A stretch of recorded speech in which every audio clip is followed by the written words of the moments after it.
Hi, I'm Susan Berkley with the Inside Voiceover Video Training Blog. I got a question for you this week. Do you make these 7 audition mistakes? Now, before I tell you what they are, I just want to kind of do a little disclaimer, because if you're depending on auditions to grow your voiceover business, you're in trouble. I'm really sorry to tell you. In the old days, that's how people got work. Today, you have got to cultivate your own clients, because if you're going into the fray and on those pay-to-play sites doing hundreds and hundreds of auditions, hoping you'll somehow strike it rich, it just is not going to happen. So here's how I look at it, because I audition too. I have agents. I look at auditions like playing the lottery. Sometimes you hit it, so that's why I do them. But the majority of my work is through clients I get following my mic to money method, which we teach here at greatvoice.com. But first, let's talk about auditions, because you should do them. Every now and then you might book something. We want to make sure yours don't get deleted. So mistake number 1 is poor audio quality. Is there hiss? Is there hum? Is the volume too soft? Is it too loud? Is it distorted? You got to get that dialed in.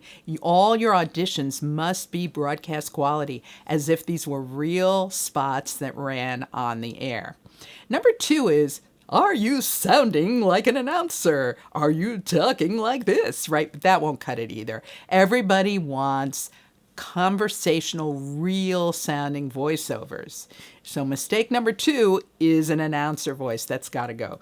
Mistake number 3 is actually reading the script. You sound like you are reading the script and not talking to us. That won't cut it either. So if that's the case, you need to have a little bit more training so you can do a voiceover like it's normal, naturally flowing conversation.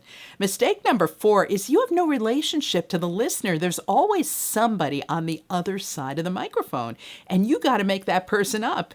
You don't see them, obviously, they're imaginary. You're alone in your studio, but there's another person there. So you better have that relationship, just like I have with you right now, so that everything you say is intended for the other person, right? You make that connection.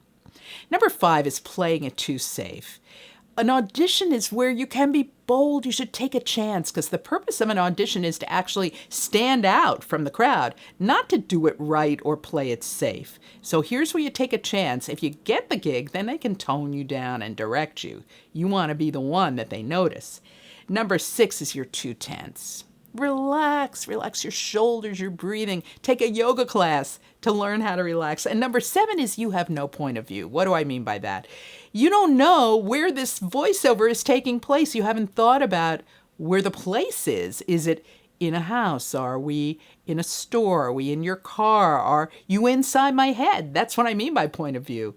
So with these 7 tips, your chances of booking an audition are greatly increased. And when you book something, I want to know about it.